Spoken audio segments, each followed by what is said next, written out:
Hadirin sekalian,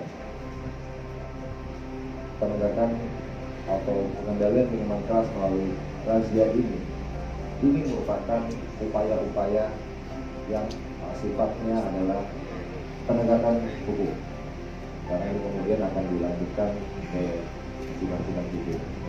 Namun demikian, tidak kalah pentingnya pada kesempatan ini pula saya mengajak kepada seluruh elemen masyarakat untuk bisa berjuang dari sisi lain, yaitu dari sisi perhiasan media. Bagaimana kemudian kita bisa memberikan pemahaman, memberikan pengetahuan kepada anak-anak kita agar dapat membentengi diri sendiri dari yang tidak baik.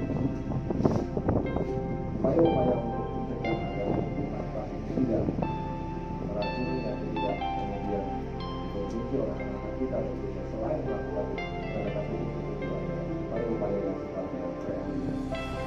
Bagaimana kemudian perang ini juga diimbangi oleh kekuatan dari ibu-ibu bisa mengawasi anak-anak masing-masing, komunikasi dengan pihak sekolah, bisa melakukan suatu pengawasan yang sifatnya kolaboratif sehingga ini bisa menjadi kekuatan yang tidak terlalu.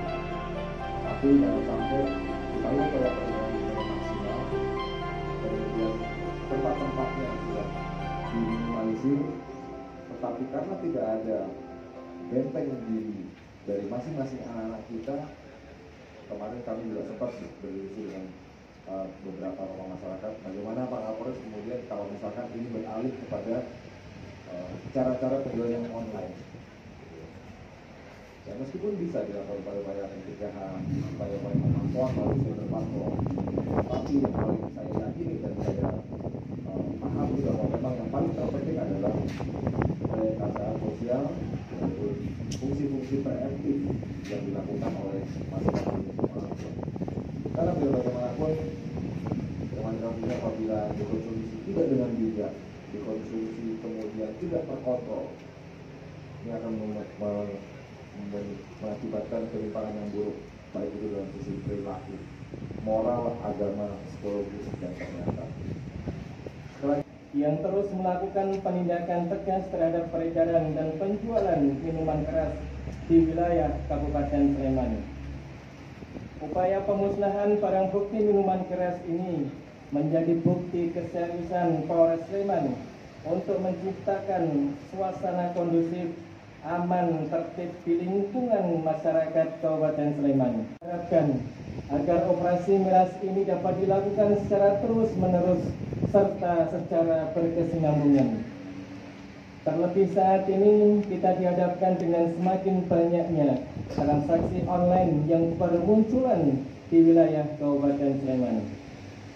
Di satu sisi hal ini memudahkan konsumen, namun kita harus tetap mewaspadai peredaran minuman keras yang banyak diperjualbelikan melalui transaksi online maupun secara langsung, khususnya di wilayah-wilayah padat penduduk di Kabupaten Sleman.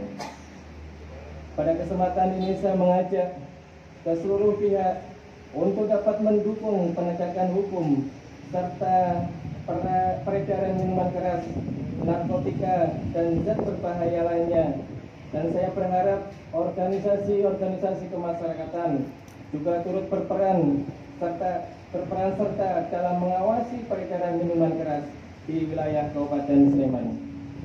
Jangan segan untuk melaporkan penyalahgunaan miras di lingkungan Anda kepada aparat kami, karena identitas pelapor dijamin dan dilindungi.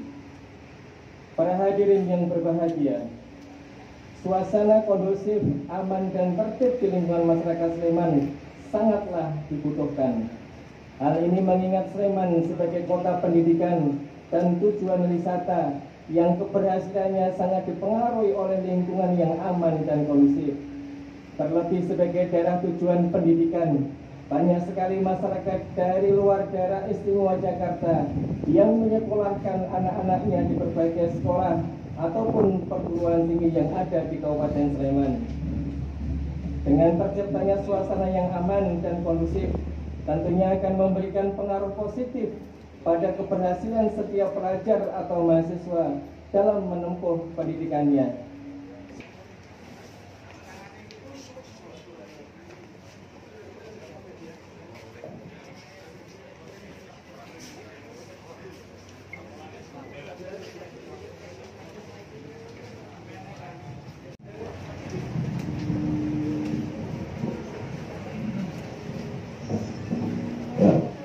Terima kasih Roman, Pak Dewi Pati dan teman-teman Ketua MUI, Ketua NU dan seluruh yang hadir pada siang hari ini.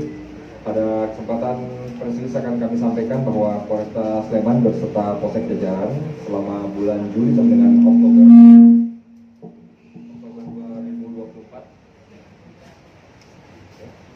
Oktober 2024 telah melaksanakan kegiatan penertiban minuman keras tanpa izin sejumlah 88 kegiatan razia atau operasi terhadap 81 toko atau pemilik atau penjual minuman keras dengan barang bukti sejumlah 4.127 botol minuman keras dan 110 liter minuman keras oplosan. Dasar hukum dari penindakan ini adalah Peraturan Daerah Kabupaten Sleman Nomor 8 Tahun 2019 Pasal 37 tentang peredaran dan penjualan minuman beralkohol, dengan ancaman hukuman pidana kurungan paling lama 6 bulan dan atau denda pidana paling banyak 50 juta rupiah.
Dampak minuman keras apabila tidak terkendali tentunya akan menimbulkan dampak-dampak sosial seperti yang kita ketahui. Kalau di Jogja ini banyak sekali kejahatan jalanan yang melibatkan anak, yang memang sebagian besar kita temukan pada saat kegiatan rutin yang ditingkatkan itu selalu dalam kondisi mengonsumsi minuman keras, gitu ya.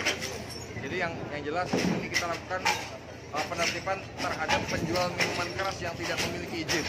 Ya, sekali lagi saya tegaskan, tidak memiliki izin itu tentunya pasti dia akan berjualan masuk ke kampung-kampung dekat dengan sekolah, dekat dengan tempat ibadah, dekat dengan instansi kesehatan. Kalau penjualnya ini ada berapa Pak proses hukumnya? Ya, itu ada 41 tempat ya yang kita ambil dari tempat-tempat penjualan minuman keras. Ada 41 lokasi. Ada yang dijadikan tersangka Pak? Ya, nanti akan kita kirimkan ke pengadilan untuk dilakukan. Maraknya peredaran minuman keras, dan kami memahami karena kita dalam hal ini Kementerian Indonesia Emas 2040 tentunya kan menyiapkan kader-kader generasi